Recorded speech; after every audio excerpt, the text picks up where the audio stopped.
This episode of IKE Sermons is brought to you by the Smoke of the Week, Bad Bush Kush. Looking for a good time?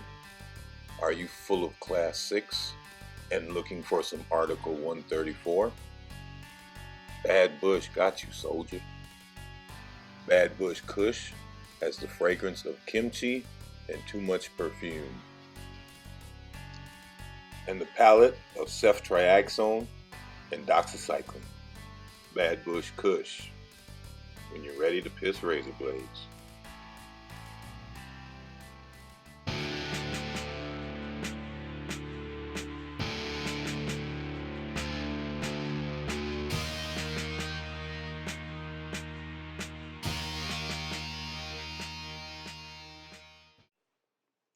So as I said, I was raised Catholic. Most people inherit their parents' religion, usually through well-meaning indoctrination, but indoctrination nonetheless. And the Catholics will definitely teach you guilt. I'm pretty sure this is why I endured some years of abuse at the hands of others before I stood up for myself. I was taught to turn the other cheek. And when I'd finally had enough and started fighting back, the guilt was heavy. God saw everything. He was everywhere. And because God was everywhere, he was in my mind. And because he was in my mind, he knew my thoughts. So I prayed for forgiveness constantly. If a random curse word slipped into my mind, I silently prayed for a waiver. If I snuck a peek at a girl's ass, I committed fornication. God grant me a waiver. I prayed over every meal, every snack, every now and later, every drink of water, lest I not be grateful. I often prayed multiple times over the same thing, as I'd forget had I already done so. Praying had become a burdensome addiction. To this day, I view praying as fealty to an imaginary dictator, a non-existent mob boss. Hey, nice soul you got there. Be a shame for someone to set it on fire after you're dead for all eternity. Should you forget to pray to me? God was the abusive sky daddy, waiting for me to fuck up so he could throw me in the furnace. Prayer is begging this monster to change his mind, and he never does. Prayer is shitting in your own hands and clapping. Parents will embarrass you, not always intentionally, but they still will. Let me say I loved my mom, flawed as she was, but the embarrassment was a chore. She had a good singing voice, though she could have used some vocal training, and her voice was powerful.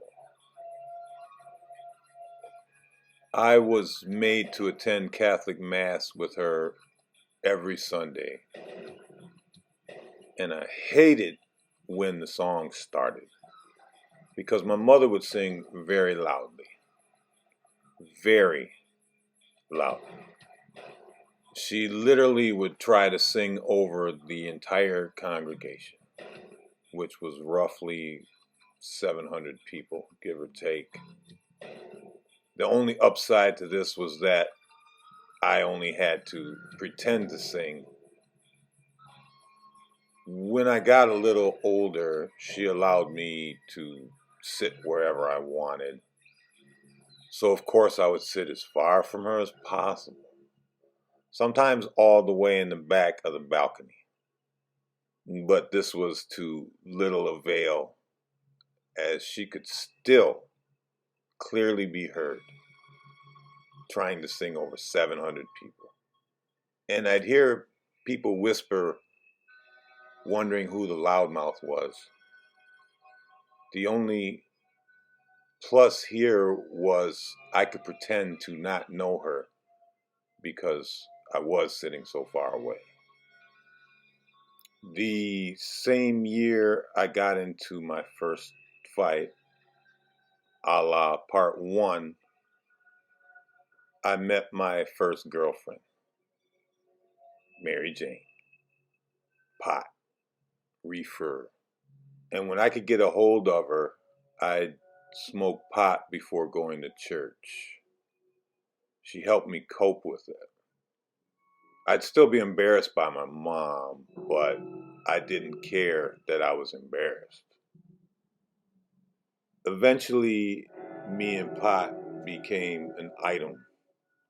It was more than puppy love, and we'd skip church together.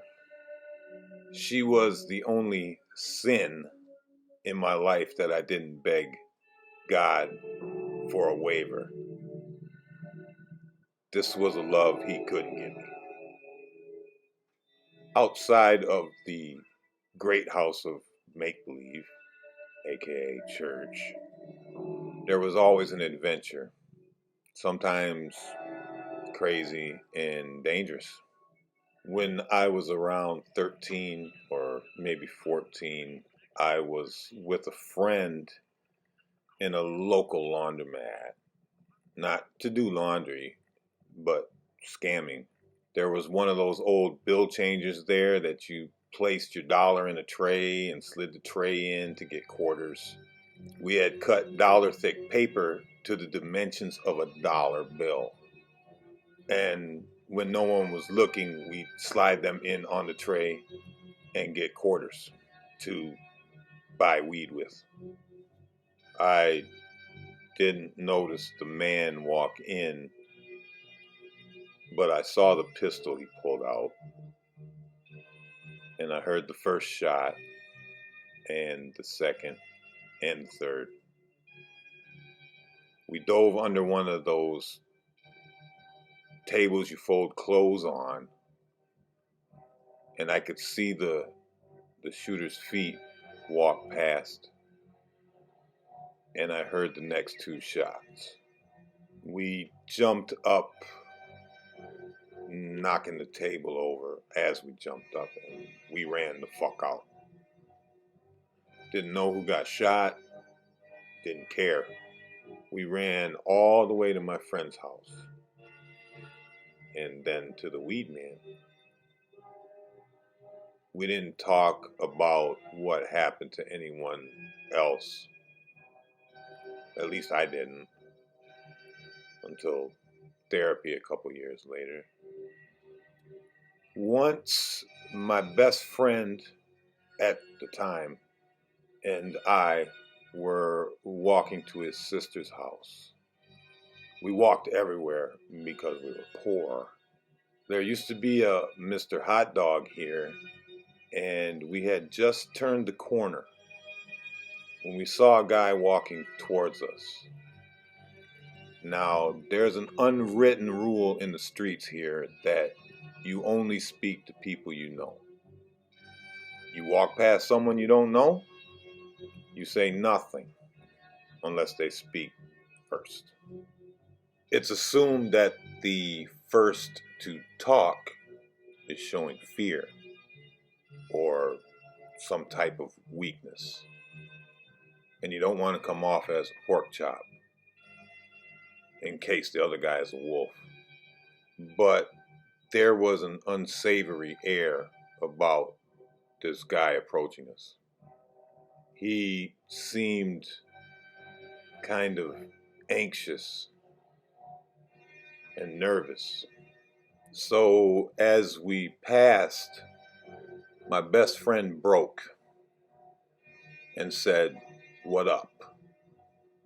To which this guy mumbled something I couldn't make out, but his tone confirmed his nervousness.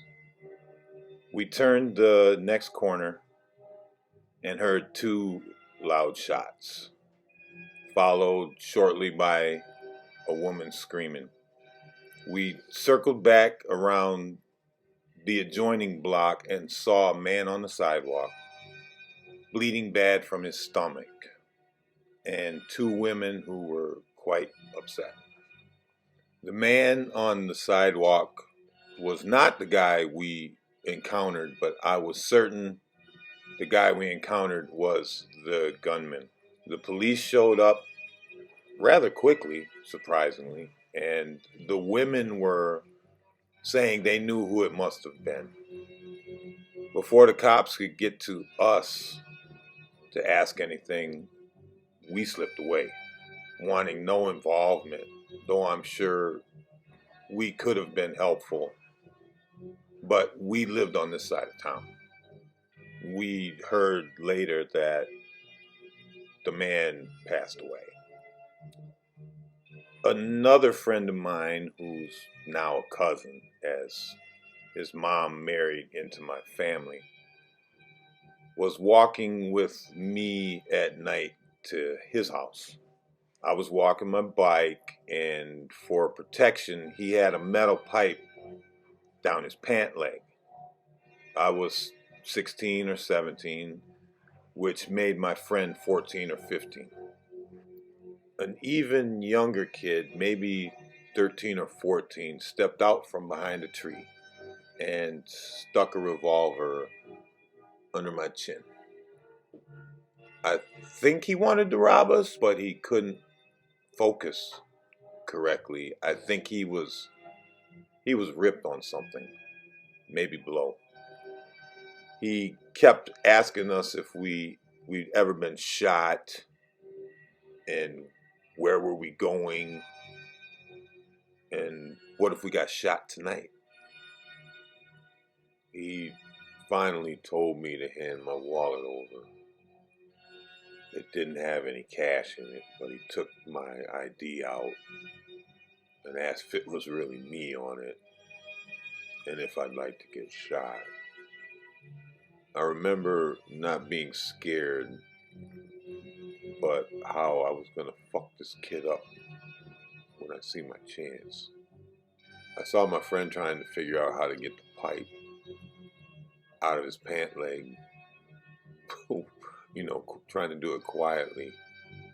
But this kid kept looking from me to him, to me to him. A grown man came out from somewhere. I don't even know which direction he came from. But he told the kid that the police were coming and to hand over the gun. And then we saw the cops coming up the block. And the robbers began walking away in two different directions. But first they grabbed the hat off my head. I guess they didn't want to leave empty-handed. The police pulled up and these guys, you could still see these guys walking away. And I told them that we were just robbed by those two guys walking away. And that one of them has a gun.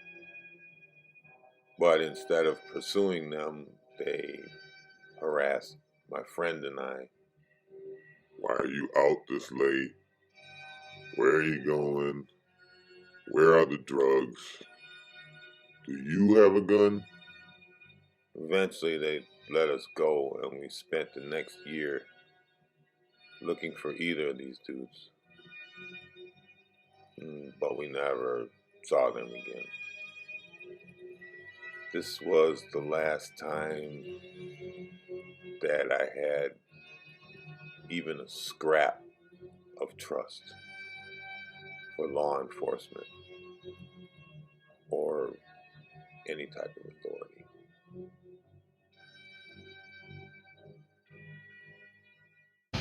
This has been an Ike Ill Faith short sermon. Big thanks to all viewers and subscribers. Like, hate, share, subscribe. Take your meds.